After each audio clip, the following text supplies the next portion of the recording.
Welcome to On Texas Football. I'm Bobby Burton, joined by CJ Vogel. CJ and I are going to talk a little fun stuff tonight. Flipmas is what we're calling it. This is something that Steve Sarkisian has kind of specialized in since he got to Austin. And CJ, what we're talking about is guys that have committed to one school and then end up going to Texas. There is a list. I mean, I think we're looking at 15 or so over the last 3.5 years. And what's happening is Sark is absolutely winning those battles that come to the end. I want to talk about why that is, we think, and also the history of it and kind of really delve into it. But I think it's important that we start with the very first one of all. And he's a person that has had a seminal impact on the Texas football team. And that's Xavier Worthy in the class of 2021. He originally signed with Michigan, got out of his letter of intent, and signed instead with the University of Texas. That was huge and put Sark and gave him his first marquee recruit to really call his own. Even though JT Sanders was in that same class, Sanders was already signed with Texas. Byron Murphy was already signed. Jonathan Brooks already signed with Texas. Xavier Worthy was his first flip officially. And I think it's a harbinger of things to come. And really what it showed there is what Sark has proven from get-go. He will stay on people until there is no staying on them any longer. Yeah, 100%. And with Xavier Worthy, the number one thing that comes to my mind was in Sarkisian's first year in 2021 was the impact that he had immediately on that team. And, that season obviously was not very bright. There weren't a lot of bright spots, but the one that was obviously the brightest, alongside Bijan Robinson was Xavier Worthy.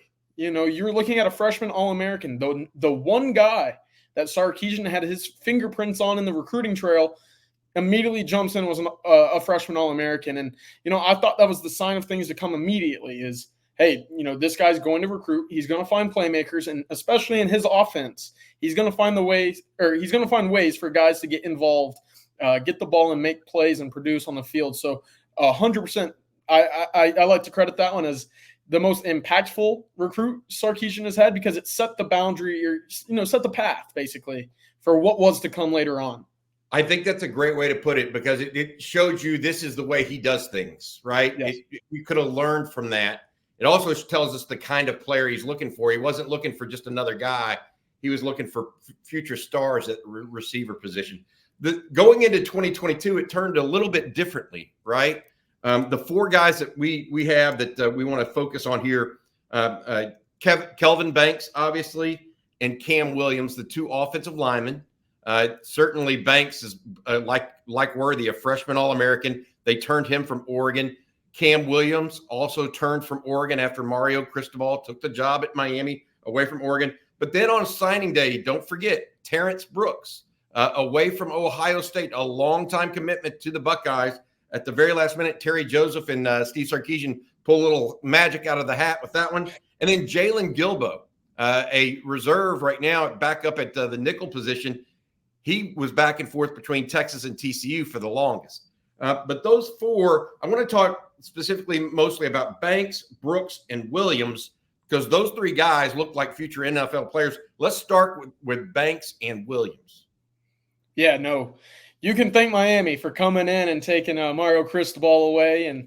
And man, I remember sitting there watching Duncanville and DeSoto one year, and I'm standing on the sideline, and I'm right next to the I believe is Coach Antabelli, the Oregon and current Miami offensive line coach. And I see the Oregon on his chest, and I'm thinking, all right, yeah, you guys got a couple ballers out here. And he looks at me and he goes, 56, he's going to be a stud. And sure enough, the movement from Oregon to Miami opened the door for Sarkisian and Kyle Flood to step in and say, yeah, we have a gaping hole right now on the offensive line. We need guys to step in immediately and become instant, production, guys that we can evaluate, kind of develop down the road and get into that offensive line right away.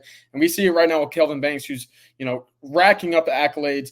Cam Williams figures to be in that starting rotation next year as well. Those two guys right there, we talked about it all the time. It really set the standard for what we are seeing currently again on the offensive line. And I think that's huge for the big bodies. That was part of that 7-man offensive line class, the Pancake Factory. Those were big pieces of it. The interesting thing to me in those two guys, it's further proof of Sark not backing off the top guys just because they committed somewhere else. It's hanging around the rim, as Jerry Hamilton likes to say. It's hanging around the rim and waiting for something to happen because those guys are good enough. And Texas did that with both of those guys, and it proved valuable. And now the Texas offensive line going into after being a team weakness for almost a decade, the offensive line next year looks to be a team strength, in part because of those two guys. Very big part because of those two guys. All right, the other one that flipped that was late, that was on National Signing Day, was Terrence Brooks out of Little Elm, the cornerback. Terry Joseph was recruiting that one to the very end, ends up pulling that one away from Ohio State. And now look forward, Terrence Brooks is a starter. I want to mention the importance of this. The flips that we're going to be talking about, they're not minor role players by and large. Mm-mm. That's where I think that Steve Sarkisian and sticking with it has been a different piece than what other people have. It's one thing to get a guy that flips. It's another thing to get potentially 3 starters next year in Brooks, Banks, and Williams. You had Worthy, who's a freshman All-American. If those are your flips, then the actual work and effort you're putting into it is actually worthwhile. Like, it's one thing to just sit there and in sales, they call it selling the desk. Right? Yeah. You're just trying to get a deal to get a deal. It's not actually doing anything for you. But to get flips that actually are impactful can be meaningful. And I think that's where we go. Now in 23, more of the same, in my opinion. Yeah. 23, Anthony Hill. You think maybe he had an impact? Jelani McDonald's already playing. Colton Vosick was a big one from Oklahoma. Warren Roberson from TCU. Billy Walton from Oklahoma State. You look at it, and Hill he's already a freshman All-American as well. Hey, recurring theme, huh? In 3 consecutive classes, Texas has had freshman All-American, and 3 of them have been all flips from other schools. That's the importance of sticking with what you want to do. Yeah, and to your point about sticking on prospects, all the way through the signing day, not showing any sign of release of the pressure on their recruitment, it's a testament to this staff. And, there's a little story. I want to touch back on that 22 class with Terrence Brooks. Go for it. After Texas and Oklahoma played in that first year under Steve Sarkisian, that first half, I don't want to bring it back up, but I'm going to, because it was such a great start. You thought this was where things were going to go for Texas. And then, following that game and kind of the remainder of that season, there's some wobbly wheels there. There weren't some, shoot to stardom for the program under Sarkisian.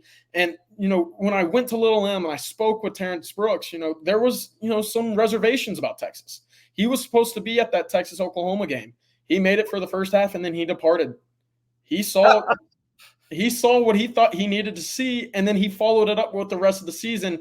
And, when it really came down to it, there wasn't a lot for him, at least at the end of the season, that he thought, this is where I want to be, until those 2 to 3 weeks prior to signing day. And that's really where Terry Joseph and the Texas staff came in and really flipped the switch with Terrence Brooks. And sure enough, like you said, that's a starting cornerback right now that you have as a result of flipping from Ohio State. Which in Ohio State was the college football playoff team 3 years ago. Yeah. I mean, they were the team. They were still beating Michigan at that time. So they were the hot school. I mean, look, they were the hot school in the Midwest. And I think it's funny you said that he went just to the first half where Texas was blowing out Oklahoma. Obviously, Caleb Williams brought him back. But that's interesting how that all came together. With the 23 class, and I mentioned Anthony Hill, obviously a big one over Texas A&M. Late in the process, Jelani McDonald had been committed to Oklahoma State, Vosick to Oklahoma, then Warren Roberson to TCU. All of those guys are guys that, except for Vosick, that played this year, and Vosick was a guy that was injured. Yeah. And so he didn't play it at all. All the other guys at least saw time on special teams. Contributors, 100%. Yeah, it's more of those guys that you're fighting for guys that matter. in my opinion. And this is a conversation for another day. But when I look back at Texas's number one priorities on both sides of the football, dating back to when Sarkisian got here, one way or another, they're getting them. Whether it be the Arch Manning straight up win in the recruiting world or having to go the flip route of Anthony Hill, they're finding the guys that they prioritize the most and they're getting them into their class. In the 2024 class, we're looking at Colin Simmons, the number one player in the state of Texas, and you're saying, hey, we didn't have to fight that hard, relatively speaking, but we still did enough to get him in the bag, and I think that's a testament to the staff, what they're building right now. And of course, if push comes to shove and Texas has to go into the flip mode to get, kind of pry these guys away from other programs, they're more than capable of doing so, and they've proven it time and time again. Well, the first commitment in this Texas class in 24 was actually Aaron Hampton. If you remember the 2024 class, then he had committed to Baylor first, then he backed out of his Texas commitment, opened it up, and then committed to Texas. So he's one. In the other two in the 2024, other three actually, I feel sorry for the University of Florida. All three of them were committed to Florida at one time. Xavier Worthy out of McKinney and Wardell Mack out of Marrero, Louisiana. Both defensive backs were committed. Jarrett Gibson, the running back, was initially committed to Florida. I mean, now he backed out of that before he committed to Texas. But three guys that they lost directly to the University of Texas. I feel like the issue here, again, is with Phil Sami, it was a late turn like Hill was, like Worthy, and even like Brooks, right, and Banks. Mack was like mid-year kind of, so it wasn't right on the precipice, but it was somewhat unexpected. It came on pretty quick. And then, Jarrett Gibson as well. He had actually decommitted already, but I look at all this group, and to your point, it also fits what they needed. We knew this year they needed DBs. Yeah. They lost three safeties in the portal, lost a corner in the portal, graduating at safety heavily with Jaron Thompson, most likely Keaton Crawford as well, CJ. And so they prioritized DBs, and two of the guys they prioritized just happened to be committed elsewhere. Right. And they never gave up. I think, another point could be made here is, dating back to when these guys made their initial commitments elsewhere, Texas, especially for guys like Mack and Kelvin Banks, Anthony Hill, Texas is in that top two.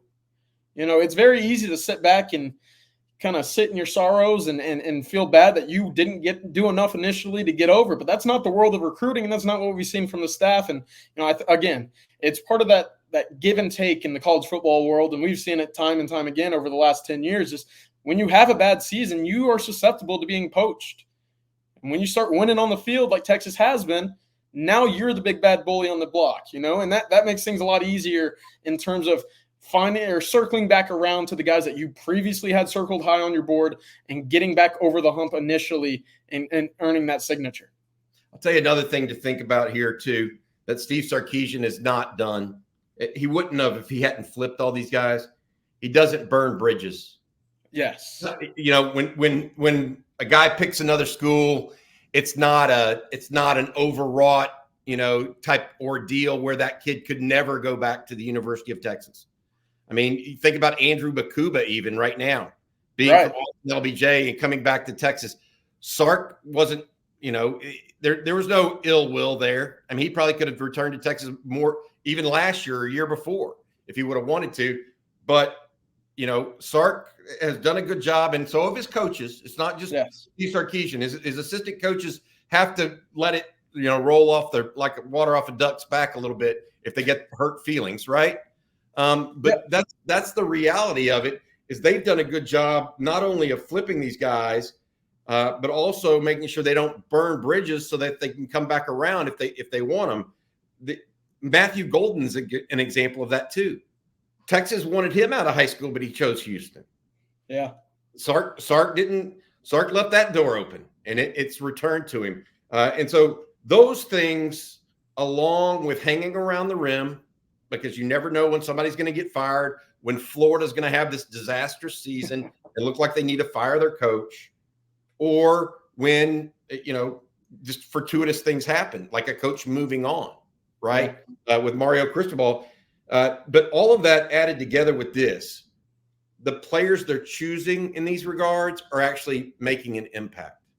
All of this would just be hot air if Xavier Worthy, Kelvin Banks, Cam Williams, Anthony Hill, if Xavier Phillips, if those guys aren't good, right, and aren't impactful, it would just be hot air, and it's not. And it's one of the reasons why Sark is going to have 3 consecutive top 5 classes.